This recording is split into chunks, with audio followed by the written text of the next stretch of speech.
Hello, everybody. Good to see you. So, um, there's going to be some promotion in this video. So, if you're like promotion inhibited or whatever, then please feel free to go ahead and cut this off. But it's not just promotion. I don't actually ever do anything that's just promotion. But this is less promotion than other stuff in the sense that it's an announcement because I'm announcing at least a hiatus on awakening sessions. I'm just burned out on them. I've been doing them now for steadily for 3.5 years, and I've done hundreds and hundreds and hundreds of them. And I just can't do any more right now. I'm just burned out. I mean, I really am. I'm just toast. So, but I don't want to give up what waking people up. I just want to give up in doing it in that sort of one session, pull the rabbit out of the hat, Fred sort of circumstance. So what I'm just going to do is I'm going to do awakening dialogues. They're going to be set up exactly like clarity sessions. You just decide which one you want. It's going to be the same price as clarity sessions. Again, you just decide what you want. But the difference will be is that if it's an awakening dialogue, then my direction will be to wake you up. I mean, that'll be my idea, is that I'll lead you through a bunch of spontaneous stuff and hope to wake you up. I might happen in an hour, might save you a lot of money. I don't know. It might happen in 2, might happen in 3. It might not happen at all, but that's very unlikely, frankly. It just very unlikely. So, but I mean, it could happen. Okay, let me just full disclosure, man. I got no magic bullet over here. I don't do it anyway, and so it's not that. And what does the sessions? Awakeness is perfectly happy to keep on doing them and doing them and doing them, but the unit is just burned out. That's what it really boils down to. They're difficult energetically, and I can't do anymore for a while, and may never do anymore. I don't know. I just don't want to close the door on anything because I'm still having to. I'm just going. You're hearing it as I learn it, right? I'm just going. This whole thing is just arising.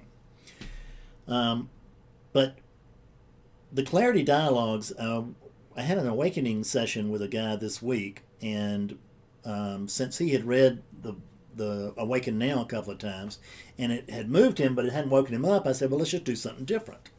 And at the time I told him we're going to do something different, I had nothing backing that up. I had no clue as to what it was that we were going to do that was going to be different. I just didn't know. I did have an opening. I had been listening to some Western philosophy, and I got an idea that I twisted into where it would work with my teaching. And I started with that, and boom, we just went on. He woke up in a little over an hour, and then we carried on for another hour of just a part of it was just orienting him and helped him clear a little bit and orienting him to the new state of awakeness. But he got it very, very clearly. This was a guy who's not spent a lot of time in non-duality. He told me that he didn't feel like he'd been on a spiritual path, but when he described his life, it sort of sounded like he had been, because he actually had some sort of awakening back in the 90s with a group in California, and but all he discovered was emptiness. All he discovered was what he wasn't, and that had left him very, very dissatisfied and somewhat ruffled. And when he and I got together, I helped him see, this is what you're not, and he could see that freshly, which is very helpful. But it's not all that damn helpful if you don't then discover who you are, because you can't live a negative. You can't live a I'm not Fred. Hi, who are you? I'm not Fred. What are you doing? I'm not fretting. Right? I mean, how long can you not Fred? It's like when I was in 12-step recovery, and people would come in, and they'd come in and just to stop drinking, no changes, please. Just want to stop the drinking. And I mean, all of us went in that way, I guess, but we didn't get to stay that way. If you wanted to, you could come in that way, but if you wanted to stay there, if you wanted to get sober and stay sober, you were probably going to be needed to be open to transformation. And 12-step recovery is very good at transforming you to where you don't have to drink or drug in order to get through life anymore. And so this transformation, this opening, the willingness to be other than the way that we are. I have a good client, actually a student friend of mine. I called him right after this spontaneous session, and he and I talked, and he said, as I see it, this is what needs to happen. He said, they have to be open, and this guy's woken up with me a couple of years ago. So they need to be open, they need to be willing, they need to have you pointing, and they need to have you in their presence. Now, I mean, Skype presence is fine. But what I'm telling you is that these awakening dialogues, if clarity sessions I can do with 1,000 people in the room. And I could do awakening dialogues with 1,000 in the room, but not many would wake up, probably. It's the one-on-one that really, really works for awakening. And I know, because I had, I had my long-distance teachers too, Aja and Eckhart and Byron Katie and, whoever else, and writers like Ramesh Balsekar and, of course, Nisargadatta and Ramana and all that stuff. But it really wasn't, and I woke up, frankly, without a direct, teacher, with nothing other than the inner teacher, which is a lot. But I didn't clear up. I didn't stabilize and clear up until I got a living, breathing teacher. And most of us simply will not wake up until we get a living, breathing teacher, because you don't want to be in the situation I was in. I mean, you really don't. My life had just gone utterly to hell. And I was totally despondent, completely depressed, wanted to die. But I didn't want to kill myself since I was with Betsy, because her partner had already killed himself a couple of years ago. I had seen what that did to her and everybody else around him. I saw what that did. I just couldn't do suicide on her. But I asked, see if I could get the blessing. I didn't get it, and I gave up all interest whatsoever in the Fred story. I said, well, I'll just live then for Betsy, because I'm stuck. I can't live and I can't die. So I'll dedicate whatever's left of this worthless life that I don't even want to Betsy. And within a day, 2 days, just very, very short order, awakening occurred. But you really don't want to be in that fix. And you don't have to be. The way of suffering has long been the most traditional path, and the way of suffering is still going to be the most traditional path, probably for a long, long time to come. Because you have to become, it's not that it's required that you suffer a lot, it's just that suffering tends to make us very malleable.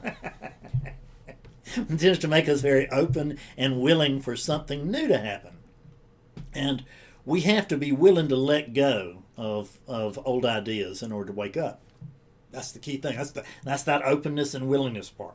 It's the openness to try something new, and the willingness to be other than the way we are, which is, I'm stuck in my beliefs, opinions, and positions, my bops. And there's no way that anybody can break into that. Now, I have pulled a lot of people over the line from the 49% line onto the 50 and then the 51 and gotten them awake. But it's a hell of a thing to do. And it's one of the reasons I don't want to do awakening sessions anymore. It's just too much. It's just too hard. And it's great for them, but it's not really so hot for me. And it's got to work for both of us. So these awakening dialogues are spontaneous. They're completely spontaneous. I've already worked with some other students with it. It's going to be tremendously effective, and it's going to be a lot of fun. If you read the testimonial on awakeningclaritynow.com, if you go and look under the new, I think the post name is the New Awakening Dialogues, you'll read that guy's testimonial, and he says, it was great fun. It was like dancing. He said, it's like dancing with Fred, or at least he's dancing with you. I love that. I mean, that's perfect. And that's exactly what I need, because that's the way the bulk of my clarity sessions are. I mean, my students are really just my friends. They're patrons of the teaching. I mean, in other words, they send me money because I can't do this teaching full time without money, and I'm doing it full time. And I pretty much can't not do it full time now.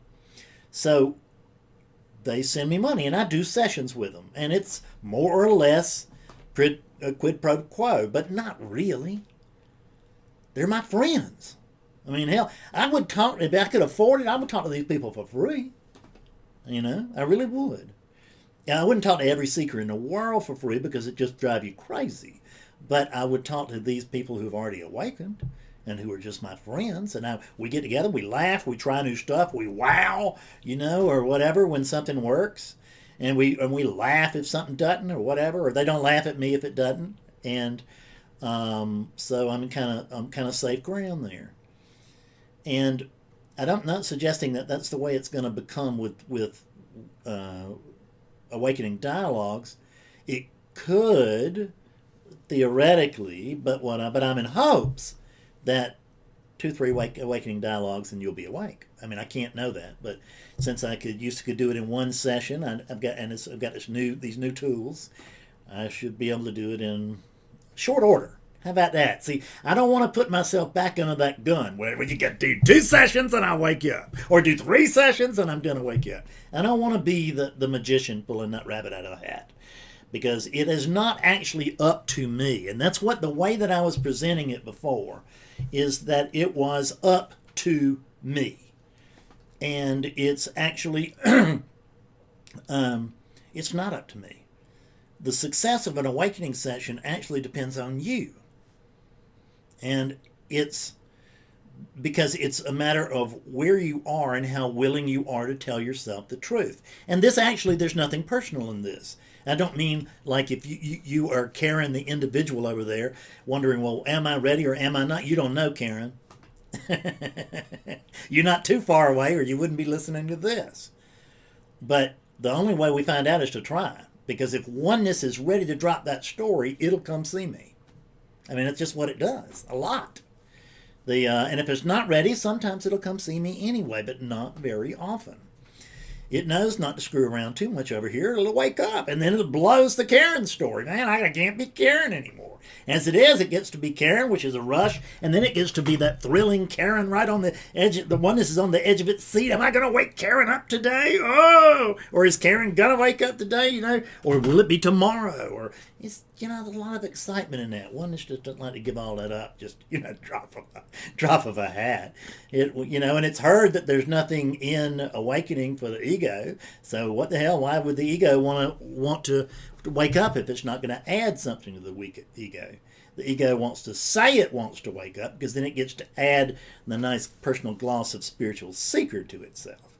But most egos really don't want to wake up. And actually, I would go so far as to say no ego wants to wake up, but sometimes the awakeness just becomes overpowers ego, and it happens anyway. But just because we say that there's nothing in it for ego, please don't misunderstand that.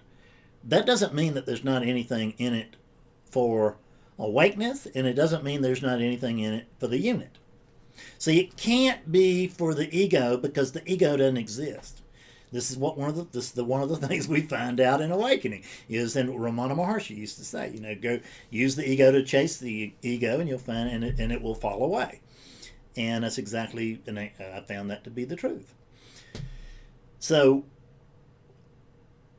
it can't be about the ego because the ego isn't there. There's just no Fred, see? So in the absence of Fred, what's left is the vastness of oneness and the little man or the little woman. And there's something in it for both of those. Because you're both of those. You're the little person and you're the vastness. And I can't say, you know, I hear about horror stories and stuff. People woke up and their lives went to crap and stuff like that. And we've all been through that for a little while. You know, I went through the desert of awakening, and I've got plenty of clients and students who went through it for a while. But man, you don't have to stay there. If you're staying there, I mean, take a look at what you're doing, right? Because it doesn't happen often here for any length of time. And there's a lot of good stuff. I'm not trying to sell you an awakening, man. I'm just trying to tell you that, but I am trying to belay your fears a little bit. Because, you know, these egos, they get so scared. They think they're going to disappear, you know. We should have it so damn good. I used to say, I call my ego Lazarus because it won't stay dead for more than 3 days at a time. And that's the truth. Fred's back. Fred rebuilds. Fred, it's okay, and it's fine. I actually like Fred. I really enjoy living through Fredness, and I say that as consciousness. And that's the lark. Is that once you are awake to the fact that this is, of a mask for you. A mask, I think in ancient Greek meant persona. And so when you realize that this is just a mask for you, a suit, a meat suit,